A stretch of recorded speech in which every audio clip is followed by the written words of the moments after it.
اعوذ باللہ من الشیطان الرجیم بسم اللہ الرحمن الرحیم۔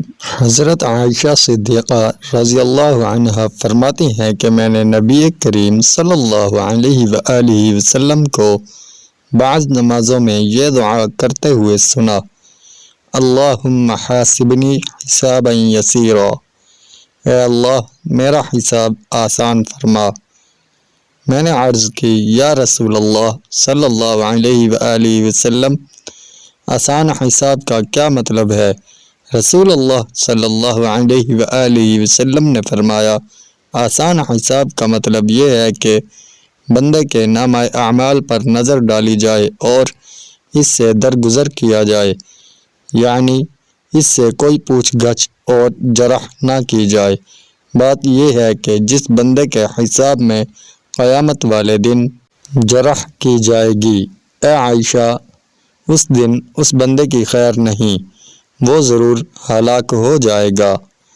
حضرت جندب قصری فرماتے ہیں کہ نبی کریم صلی اللہ علیہ وآلہ وسلم نے فرمایا: جو شخص فجر کی نماز پڑھ لے وہ شخص اللہ تعالیٰ کی امان میں ہے، لہٰذا تم سے اللہ تعالیٰ اپنی امان کے بارے میں کچھ مواخذہ نہ کرے، کیونکہ جب اللہ تعالیٰ کسی شخص سے اپنے عہد کا مواخذہ کرے گا تو اس شخص کو پکڑ لے گا اور پھر اس شخص کو اوندھے منہ جہنم کی آگ میں ڈال دے گا۔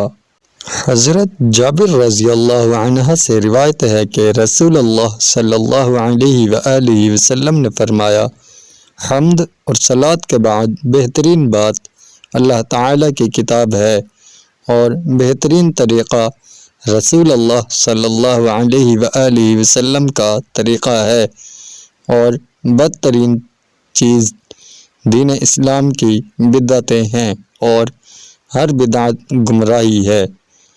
حضرت ابن عباس رضی اللہ عنہ سے روایت ہے کہ رسول اللہ صلی اللہ علیہ وآلہ وسلم نے فرمایا: اللہ تعالیٰ کی بارگاہ میں 3 شخص بہت ہی ناپسندیدہ ہیں: ایک حرم میں بے دینی کرنے والا، 2 اسلام میں جاہلیت کے طریقے کا متلاشی، 3 مسلمان کے خون حق کا جویاں تاکہ اس کی خون ریزی کرے۔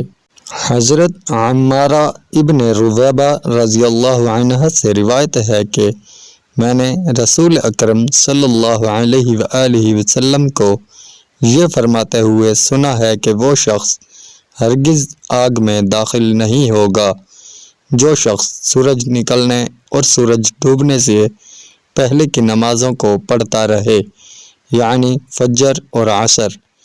تشریح: اس بات کے 2 مطلب ہو سکتے ہیں: ایک، فجر اور عصر کی پابندی کرنے والا شخص ہمیشہ رہنے کے لیے جہنم میں نہیں جائے گا، اور اگر گیا بھی تو عارضی طور پر جائے گا۔ لہٰذا یہ حدیث شریف اس حدیث شریف کے خلاف نہیں کہ بعض لوگ قیامت میں نمازیں لے کر آئیں گے لیکن ان کی نمازیں اہل حق کو دے دی جائیں گی۔ 2، فجر اور عصر کی پابندی کرنے والوں کو انشاءاللہ باقی نمازوں کی بھی توفیق عطا ہوگی اور سارے گناہوں سے بچنے کی بھی توفیق عطا ہوگی، کیونکہ یہی نمازیں زیادہ بھاری ہیں۔ اگر ان پر پابندی کر لی تو انشاءاللہ باقی نمازوں کی بھی پابندی کرے گا۔ لہٰذا اس حدیث شریف پر یہ اعتراض نہیں کہ نجات کے لیے صرف یہی 2 نمازیں ہی کافی ہیں، باقی کی ضرورت نہیں۔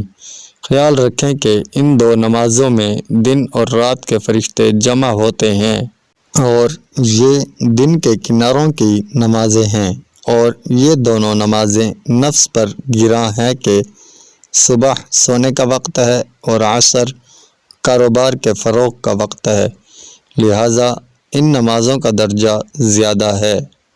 اگر ویڈیو اچھی لگی ہو تو لائک، کمنٹ اور شیئر کریں۔ مزید ایسی ویڈیوز کے لیے ہمارے چینل کو ضرور سبسکرائب کریں۔ شکریہ۔